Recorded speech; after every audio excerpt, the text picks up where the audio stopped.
welcome to the member showcase. Together Bay Area members are doing really interesting work, innovative, important work for biodiversity conservation. One word that comes to mind is steady work. Together Bay Area, members are doing the steady and often slow work to stitch the fabric of the landscape sort of back together after a lot of human activity and try to get some function going on. And I'm really excited to hear from 5 members today. We're all excited. And, I'm sure every organization on this call, probably has a project in their back pocket that they could share today. But we have time for 5 and there'll be other opportunities. So I want to thank everybody who submitted projects for today. We know that urban areas have kind of a complicated role with a regional biodiversity. Certainly, human disturbance and human activities can negatively affect plants and wildlife. But with management, they can actually contribute to the health of the region's biodiversity. And on top of that, working in urban areas and engaging populations who live in cities, which is the bulk of our population in the Bay Area, it's an opportunity to connect people with nature. And so we're going to hear about that work today. We're going to go from south to north, and we're going to start in the south and head down to Scotts Valley in Santa Cruz. And we're going to hear about an urban open space preserve right on the edge of Scotts Valley, actually within the city limits of Scotts Valley. It's an urban open space preserve called Glenwood Open Space Preserve. And there, the Land Trust of Santa Cruz County are managing this preserve for people and nature, including threatened and endangered species. And Brian Larget is going to talk about the challenges of doing so. So with that, I'd like to introduce Brian Larget. Hi, everyone. Thanks so much for taking a little time to connect and hear a little story about the Glenwood Preserve in the city of Scotts Valley down in Santa Cruz County. And this is what the place looks like.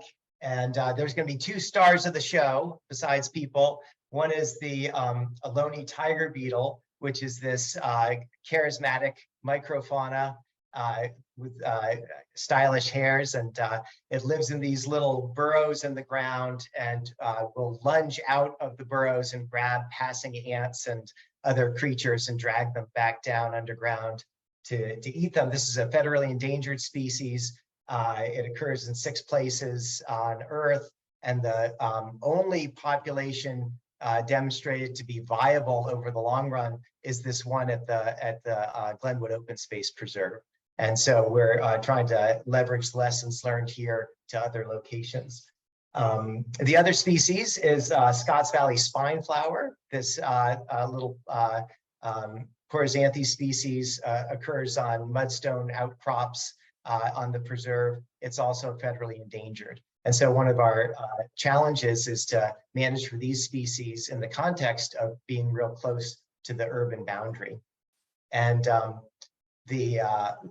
one of my goals here is to kind of walk you through the preserve and its location and describe it in that context. And so we'll be zooming in from outer space here. And are you seeing the Google map? Awesome. So here's Scotts Valley, population of about 12,000, located in the southern Santa Cruz Mountains. And at the very northern end of town is this little patch of open meadow surrounded by mixed evergreen forest. The shallow mudstone soils here create the Glenwood Preserve. And the rare species that occur here thrive in these open grasslands. And you can see that this is a bit of an island in the middle of grassland in the middle of forest, which creates this island biogeography effect of isolated and rare species. The proximity, the urban limits include the preserve, and there's houses built all along the south and east edges of the preserve. There's actually a set of houses running right up the middle of it. Scotts Valley High School and Vine Hill Elementary School abut the preserve. And so it's a fairly urban area given the location in the middle of the Santa Cruz Mountains. And one of the interesting opportunities we have is to steward these populations of endangered species in this context. The Ohlone tiger beetle that I mentioned occurs in a 10-acre area at the very south end of the property, adjacent to Silton Community Park. And the Coryzanthe species, the Scotts Valley spineflower, occurs on some bluffs right above Scotts Valley High School. The species that occur here and the wildflowers that also thrive benefit from grazing. And so one of our goals is to have short grasslands, and that's managed with a small herd of about 20 animal units, cow-calf pairs that are run by a local rancher who pays a lease of $1 a year because it's a pain for him to get the animals up here, and he doesn't make money off of it. But that keeps the grasses short and keeps these species thriving. We rotate the cattle around to get just the right height of grass for the different target species. And I'm just going to roll the topography back a little bit here, and you can get a sense of some of the topography. The land's fairly hilly, and one of the things that we're real happy about is you can see these faint traces of running across the landscape. Those are a trail network that we put in about 4 years ago in close collaboration with community members, bobbing and weaving around the sensitive habitat areas in order to provide the community a place to recreate and connect with nature while giving adequate buffers around the sensitive species. And we've had, we're glad to say, excellent compliance from the community about rules and regulations that has allowed us to keep the grazing highly functional and protect the resources. Some of the details of that operation is that on the West Preserve, which is separated by a major county road, there's hiking, biking, and dog walking on about 3 miles of trails that are not subject to grazing. And then on the East Preserve, there's about 4.5 miles of trails which are open to hiking and horseback riding and don't have the dog walking or bike uses that could be a greater conflict with grazing operations. We're happy to say that the overall usage of the trails is significant. It's about 150,000 visits a year. And there are an awful lot of community members from the city of Scotts Valley and surrounding areas that go and get their 10,000 steps or a breath of fresh air or relief from the stress of the day. There's school groups that make use of the area as well. We don't run programs that target the schools directly. And so all what we're doing is making this land available for those uses. So that is in a whirlwind, the Glenwood Preserve in Scotts Valley, and happy to talk more about it in the discussion section. Excellent. Thank you so much, Brian. That's fantastic. And I have a couple of questions, but I'm going to save them. We do have a Q&A session after all 5 presentations. So, feel free to chat your questions as the presenters present, or just jot them down for later. We'll track the ones in the chat. But yeah, fascinating work. I'm sure folks have a lot of questions. Thanks again, Brian. Okay, so next we're going to head up the coast to Half Moon Bay, and we're going to hear about work to engage a community through stewardship of nature. And we're going to hear from Haley Peterson with the Coastside Land Trust, and she's going to talk about the Junior Land Stewardship Program. Haley. Hi. Oh, sorry, I just got interrupted by my dog, of course. Perfect timing. My name is Haley Peterson. Thank you so much, Together Bay Area, for inviting me here today. I work for the Coastside Land Trust, where I run the Junior Land Stewards Program. The Junior Land Stewards Program is an outdoor science program provided to 4th grade students in the Presidio Unified School District from Half Moon Bay to Montera. It combines nature journaling with field trips and habitat restoration to help groom our next generation of land stewards. You see here on the left, we have students removing invasive species and preparing their habitat restoration garden plots. Next, here we have a student doing sound mapping in her nature journal, which is one of the many activities we do on our field trips. The next photo is a student about to plant some blue-eyed grass that she grew from seed. And finally, just an example of the types of critters we see in the field and that will benefit from the work we do. So what do we do? The program itself starts with an in-class introduction facilitated by myself and Miss Barbara Lohman, who is the president of the Coastside Land Trust. In October, students begin weekly lessons in the classroom with curriculum that is largely focused on nature journaling. Learning through nature journaling is fun and accessible to all students, regardless of reading or writing levels. And it incorporates math, science, art, language arts, and observational skills while engaging students in a hands-on way of learning. Labs are sprinkled throughout the year and include topics such as the water cycle, erosion, soil health, and plant and flower dissections. The fourth graders also go on 4 field trips throughout the year. In addition to a multi-step habitat restoration project, we do things such as ecosystem inspections, sound mapping, and naturalist scavenger hunts. They also get to observe how the landscape changes with the seasons. Each year, students plant their own California endemic plants from seed. And over the course of 12 weeks, they watch their plants grow while measuring them and making observations in their nature journals. When these plants are large enough, they then plant them in their prepared garden areas where they previously had removed invasive species through a process called sheet mulching. So we're moving to sheet mulching this year, which is where you remove as many invasive species as you can by hand. You cover the weeded area with cardboard and you cover the cardboard with a layer of mulch. And this kills any weeds or seeds underneath or prevents them from growing by blocking sunlight. It also allows water to permeate through and adds an organic layer to the soil while helping to retain water at the same time. And when you're ready for planting, you just cut a hole in the cardboard, plant your plant, and cover it back up with mulch. On our last field trip of the year, the students returned to their gardens in spring to nurture them through watering and weeding. At this time, they can observe their growth once more and see some in bloom, as well as document any insects or animals that are benefiting from their hard work.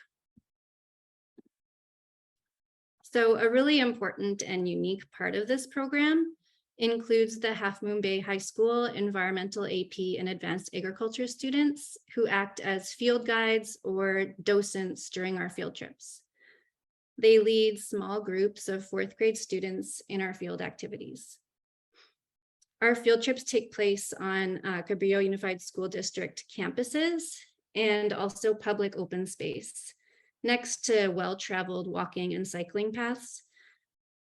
The community members that happen to come by are always super interested in what we're doing and very supportive of the program. They can see the results of our invasive plant removal and our habitat restoration with California native pollinator plants. This program brings the community together and comes full circle when the local high school students volunteer in a program they participated in when they were in 4th grade. Students can also visit the gardens year after year to see their progress and the difference they're making in the landscape. Seeing the landscape change from invasive plants and grasses to an oasis of pollinator plants and the animals that depend on them is a visual that makes a lasting impression. That's it. Thank you very much. Yeah, thank you, Haley. Very holistic approach you all are taking, and I'm sure there's going to be questions for you as well. Okay, continuing north, next we're going to go to the San Francisco Presidio, a major park surrounded by miles of urbanized land and the ocean, where the Presidio Trust has developed a unique health tracking tool called the Presidio Environmental Health Report. And Lou Stringer from the Presidio Trust is going to tell us about that. Lou. Hello, everybody. Well, thanks for having me today, and it's exciting to be a part of this. And these are really fun to just meet people in a quick way. And I'm the Associate Director of Natural Resources in the Presidio, and the Presidio Trust, which manages the Presidio, it's a national park, and we do it in partnership with the National Park Service. We've identified an ambitious goal to be a model of environmental stewardship. And to that end, one of our strategic goals as an agency is to place conservation of biodiversity at the top of our agency's priorities. As a former Army base, the Presidio harbors an unusual amount of biodiversity for an urban area, including 6 threatened and endangered plant species, several of which live nowhere else on Earth. So since becoming a national park in 1994, we have restored over 100 acres of habitat, from sand dunes and grasslands to salt marsh and oak woodlands. Several species like the Presidio clarkia and San Francisco lozenge have been saved from extinction, and others like the western pond turtle and the variable checker spot butterfly have been reintroduced into habitats. All along the way, we've been measuring the changes, but starting in the late 2010s, we helped develop a new way for urban parks to measure biodiversity. To do this, we teamed up with the city of San Francisco and over 20 cities and the Urban Sustainability Directors Network. We applied and received a USDN innovation grant that allowed us to work with a consultant and develop a biodiversity measuring tool using a surrogate species approach. The goal of a surrogate species approach is to use a few species as indicators of the condition of landscape habitats overall. So the way this works is you first select your habitats of interest, and these are an example of the ones that we have in the Presidio. Then you select multiple sites from within each habitat, and then finally you select a few key species that really are indicative of the health of that type of habitat. If those things are present, then you're likely having good quality habitat. So in our case, we chose over about 30 species overall from about 5 different taxa groups: plants, birds, inverts, herps, and mollusks.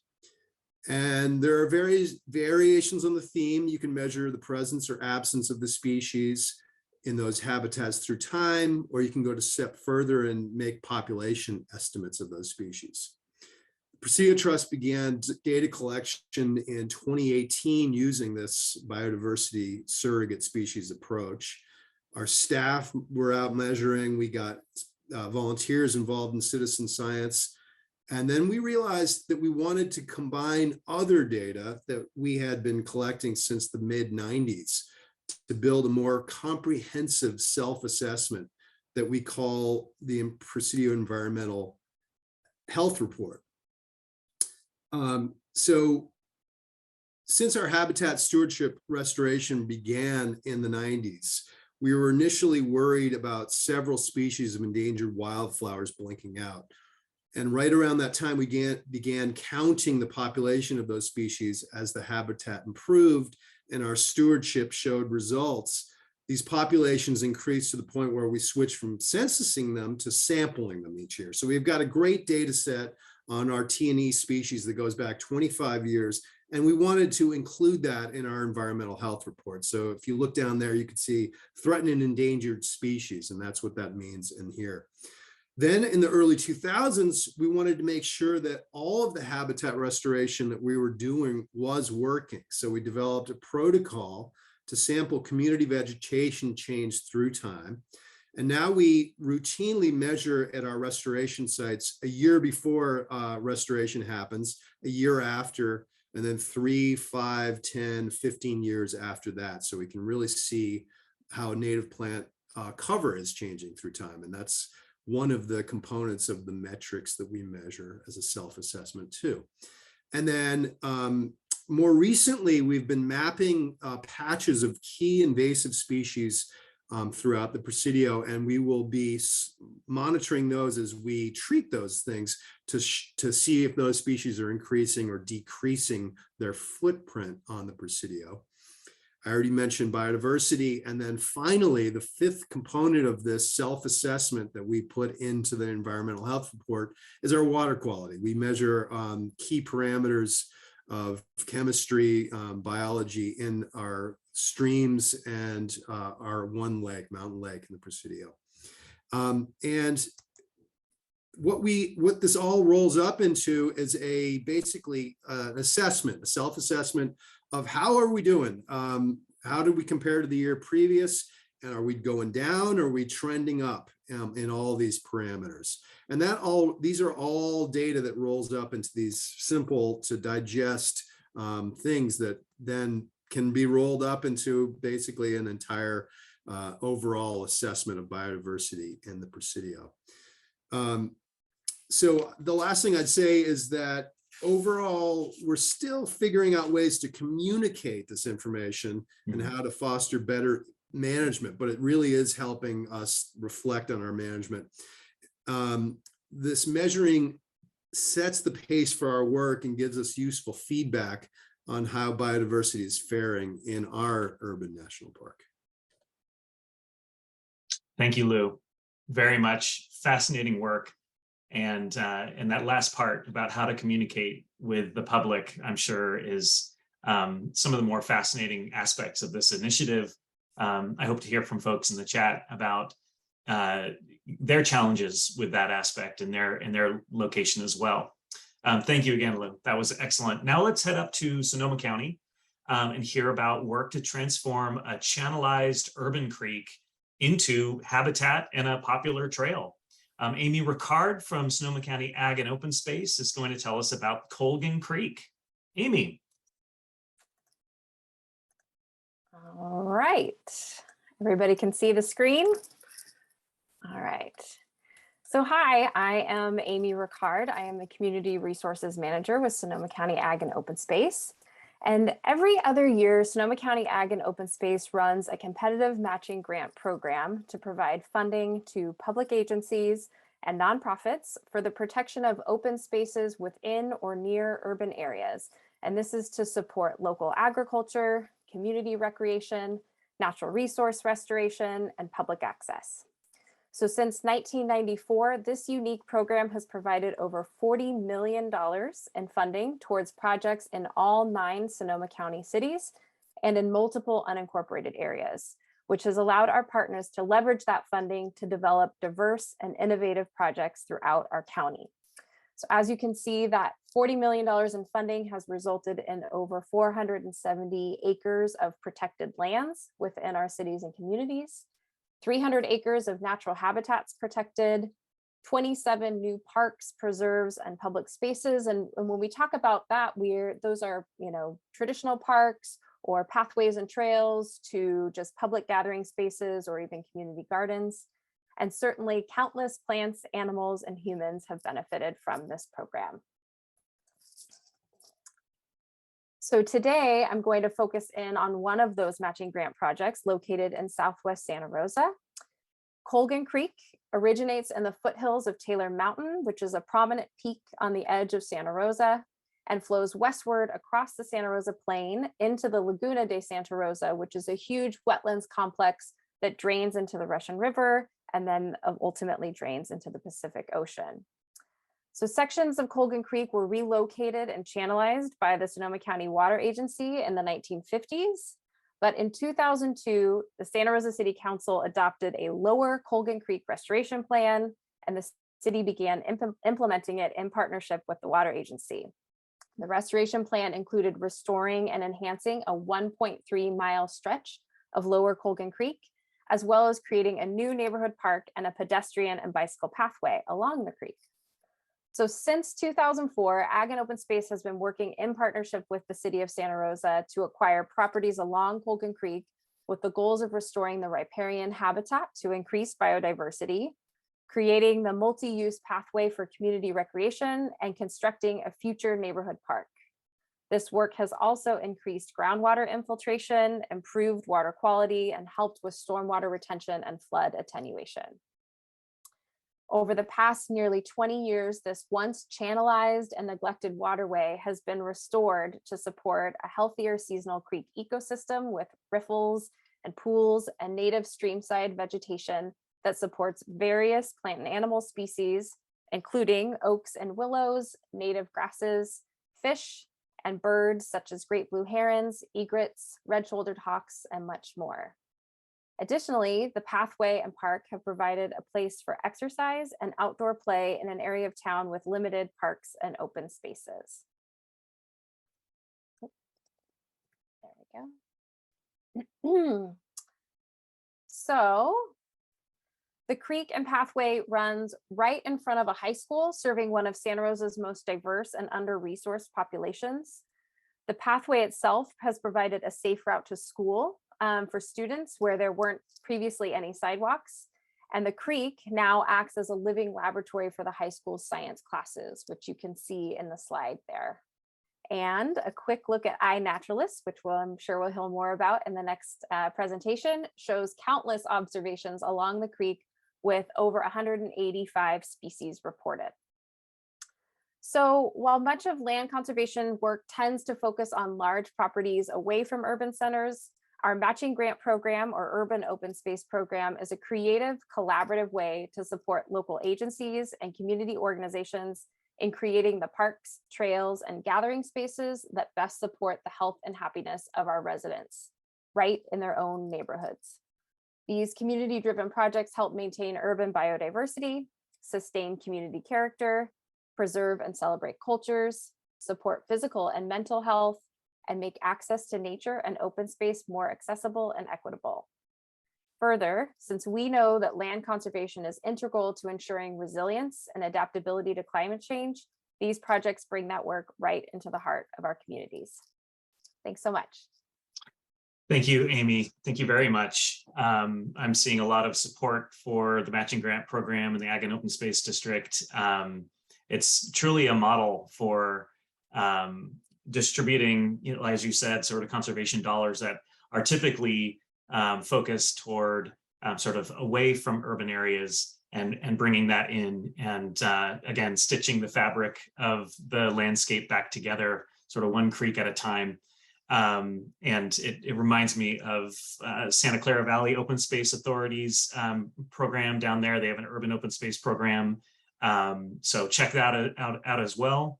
But next, and finally, we're going to hear from Allison Young from the California Academy of Sciences. We're going to kind of pan out to the whole Bay Area region and hear about a project that's exploring how urban community-based actions and volunteered biodiversity data can do two things: address local needs, including increasing connection to nature, and then also to inform conservation practice and decision-making in the Bay Area. So with that, I'll hand it to you, Allison, to talk to us about Connecting Urban Biodiversity Project.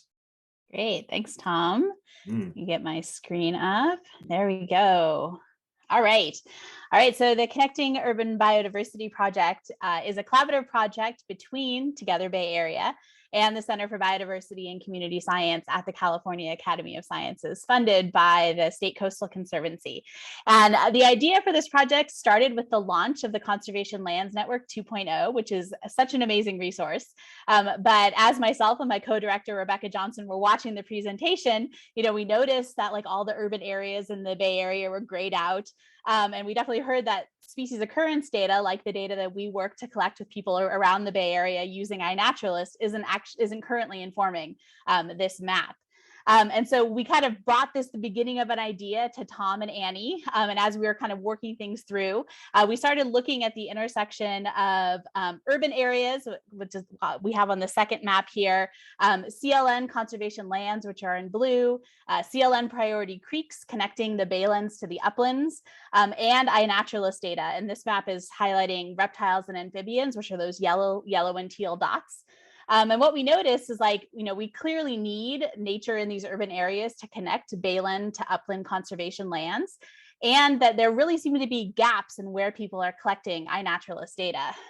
So the Connecting Urban Biodiversity project was born, and the general goals of this project are, one, to bring urban areas into regional conservation planning, really by trying to understand the role urban nature plays or could play in being habitat for species and creating connectivity in the Bay Area. Two, to test how species occurrence data could be used in the Conservation Lands Network by developing species distribution models for 10 CLN species conservation targets that span that urban to open space or baylands to uplands gradient. And then three, to collect data via community science to help fill in gaps for those species, especially in urban areas, and to also answer local questions about nature as well. So starting with that last goal, collecting community science data to fill in gaps and address local questions about nature, we're partnering with Yes, Nature to Neighborhoods in Richmond, who is a Together Bay Area member, and they do incredible work around building nature connection and health and well-being and leadership skills for Richmond residents. They run a program called the Coastal Conservation Corps, or the C3, which is a program for teens that focuses on marine conservation science, environmental justice, and stewardship. And they have a civic engagement project currently focusing on pollution of West Contra Costa County creeks. So we're currently co-designing a BioBlitz with Yes, where we'll focus on a stretch of creek in Richmond, which really aligns our goals of filling in biodiversity data gaps with the C3 goals of gaining a better understanding of their local creeks and being able to look at biodiversity and pollution together. Plus, through the Together Bay Area Network, we can also potentially connect, Yes, to the land and resource management organizations who can make conservation decisions in Richmond, and especially around those creeks that they're so interested in. So that BioBlitz is going to be happening in early next year. And at the same time, we're also designing community science campaigns across the Bay Area, asking people to gather data using iNaturalist on those 10 species that span that urban to open space area, or the baylands to uplands gradient, so that we can fill in gaps and build species distribution models. We haven't decided on those 10 species yet, but I wanted to give kind of an interesting example that brings up some cool questions that we can also look at as well. So the Western gray squirrel, which definitely kind of spans that urban to open space area. On this map, the range is in pink and current iNaturalist observations are in orange. And clearly there's like a gap in their known range in the East Bay. But if you look more closely, even in the areas of the East Bay that they're supposed to be, there aren't iNaturalist observations. So this kind of brings up the question, is this just a lack of iNaturalist observations, or has the range actually changed? Are those species, is that the species not found there anymore? So through these community science campaigns and building these species distribution models based on the community collected data, we can actually answer those questions and also see if the CLN adequately covers the habitat and actual range of the species. So we'll be doing that for 10 species, urban to rural species in the Bay Area. So what that means, hopefully in a few years, when we have the Conservation Lands Network 3.0, that those grayed out urban areas will have some color in them, and particularly highlighting how they provide habitat and connectivity for some of the CLN species conservation targets that make use of urban areas, and also highlighting where urban habitat enhancement could actually improve the resilience of these species and their populations. We'll be able to say that we're using biodiversity observations that Bay Area residents and visitors have made to inform regional conservation efforts, which is awesome. And hopefully we'll have established some practices within Together Bay Area for how to bring community voices into regional conservation and how to address local questions and priorities around nature as well. So with that, I'm done. Thank you so much, Allison. And I'm glad we're recording. That was rich. All of the presentations were rich. And right now we're going to, without further ado, head right into questions for any of our 5 presenters. And actually, just to kick us off, Annie, I bet you have a burning question. Why don't you get us started with one? I'd be happy to, Tom. And let's bring the speakers back up onto the stage here. Thank you all so much for what you shared today. There were a few questions in the chat that I want to highlight. One was a question around sound mapping. Haley, I wonder if you could tell us what sound mapping is. Yes, I'd love to. It's one of their favorite activities, actually, and it's really cool because it's grounding and kind of meditative. But they sit in small groups or off by themselves and they just listen. And they listen for all the sounds of nature, maybe even not nature sounds like an airplane going by overhead or people talking. And they document it in their nature journal as a map. So saying what direction it's coming from. And they can use sound words, like if they hear a bird going tweet, tweet, they can write tweet, tweet, they can draw the bird. And so they just sit for, 20, 30 minutes and make this beautiful sound map in their nature journal. That's so cool. I think I might want to do that tonight. Really nice, yeah. One of a theme that came up across the different presentations was partnerships with schools, either because the site is right next to a school or conscious efforts to bring kids out into nature. And I wonder if we could, I'll start with you, Brian, and then we can move around to talk about what maybe one thing that's working really well in the partnership with school. I know that may be a bigger topic for another time, but just is there one thing that's really worked well for setting up a partnership with a school? So our main strategy when it came to partnering with the schools, since we don't have an environmental education program or staff for that purpose, was when we designed the trails and the access points to do so in a way that would make them resilient to the anticipated uses and accessible to those target audiences. And as a result, the high school, for example, has track meets on the trails we built and a mountain biking team that practices on those trails. And some kids recorded a video for their band, playing under the oak trees and things like that. And the way we've structured it is that those activities can happen with adequate notification, and we really just try to stay out of the way when empowering the school groups to make use of the land. Great, thank you. Anyone else have something they want to add about partnering with schools? You don't have to. I did want to just mention we're so lucky here in Half Moon Bay because we are so close to all these open spaces that the students, the field trips that we go on are all walking field trips. So there's no transportation required. And, they're really close to the campuses and stuff like that. So I did want to mention that as well. I think I forgot to. You are fortunate, and with nearby nature, there's opportunities to connect with nature everywhere. So it's something available to all of us, no matter where we are. Tom, Yes, do you have indeed. something you want to jump in? I do. Yes, indeed. I also want to just recognize the organization Land Paths, who has been doing that kind of student and nature connection work for decades now. And they're a great resource. If anybody has questions like the one Annie just mentioned, we have Brian and Haley, and then Land Paths as well. That's landpaths.org. Sandy has a question. One of the biggest challenges is fostering biodiversity on the urban or the suburban sort of private property edge. Does anybody have suggestions about or best practices or lessons learned about that challenge?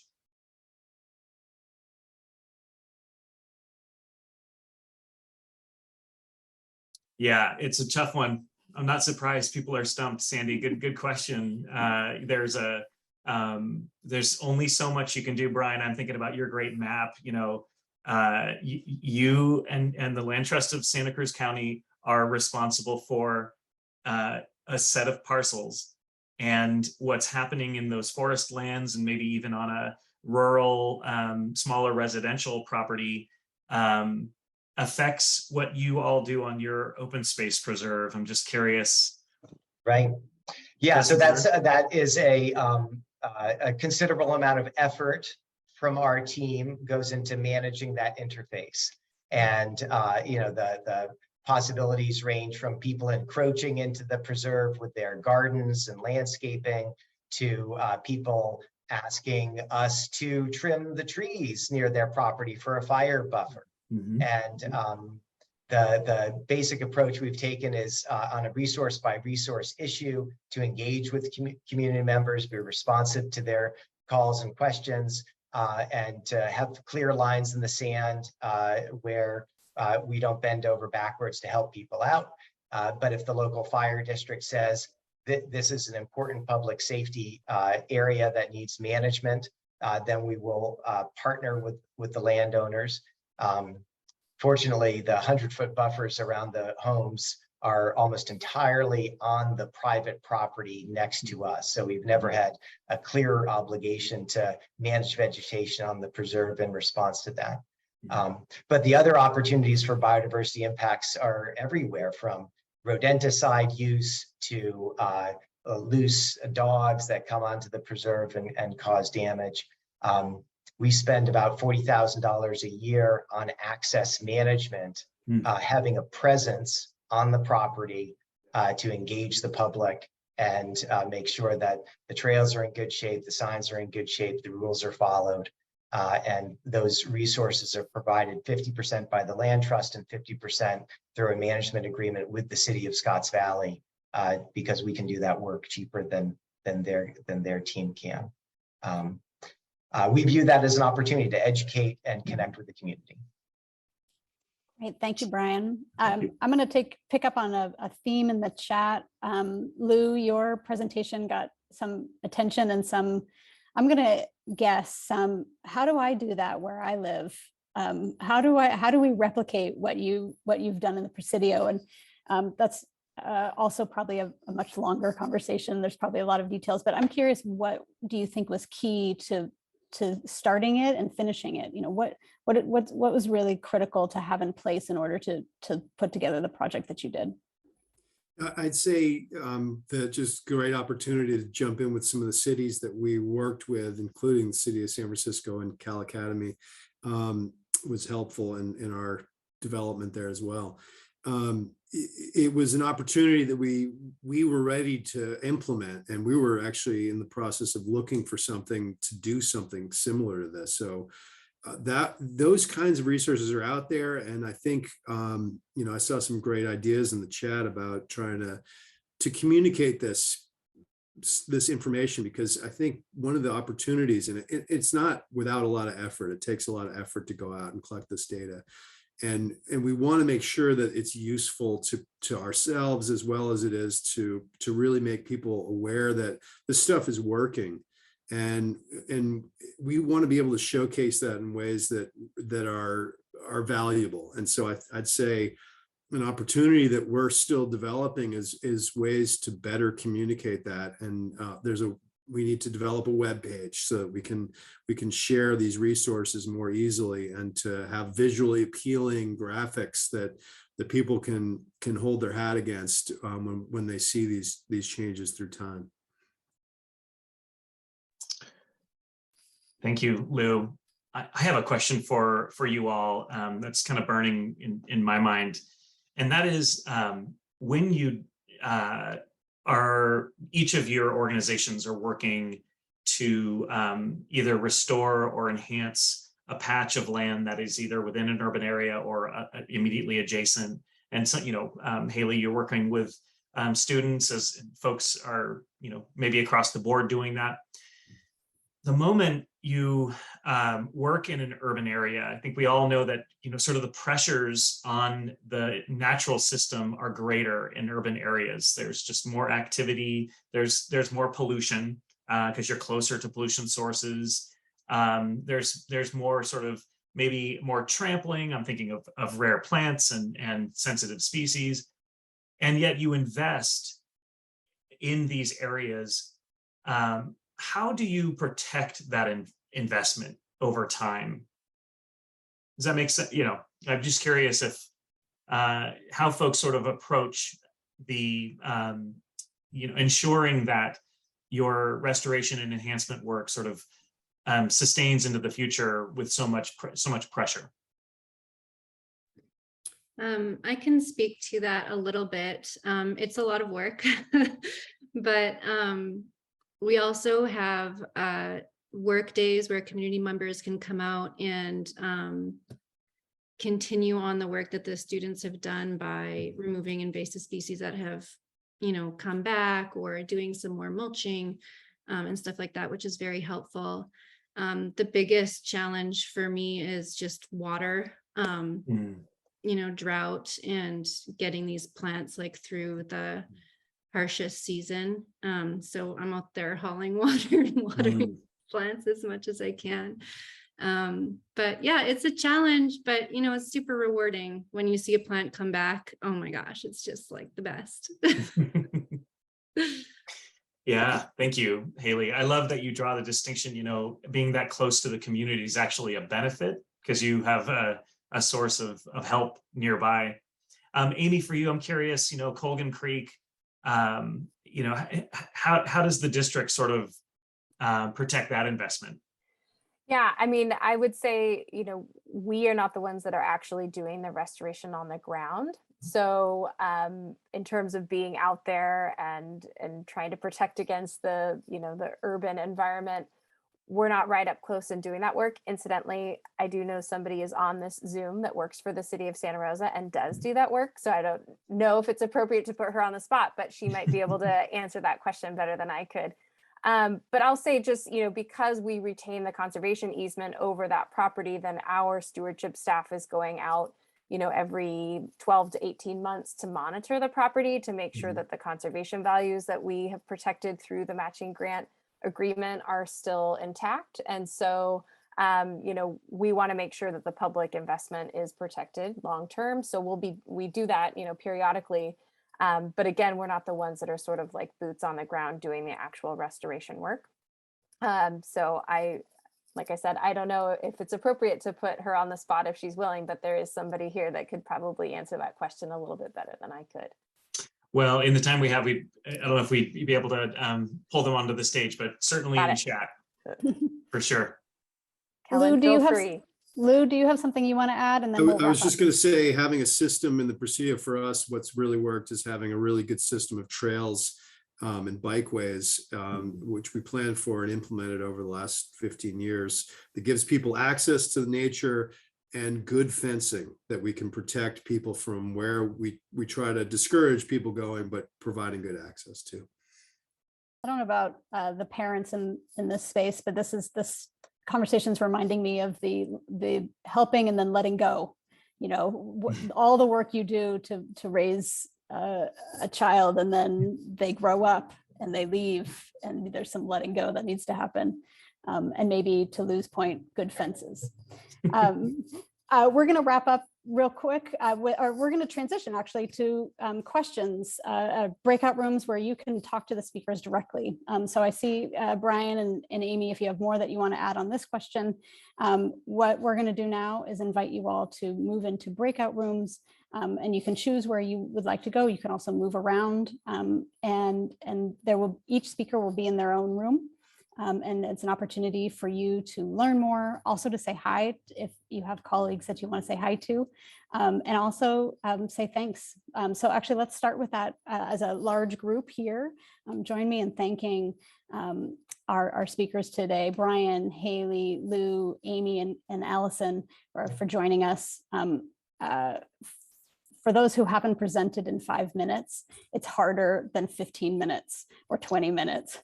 So a lot of thanks to them for giving us bite sizes of the work that they're doing.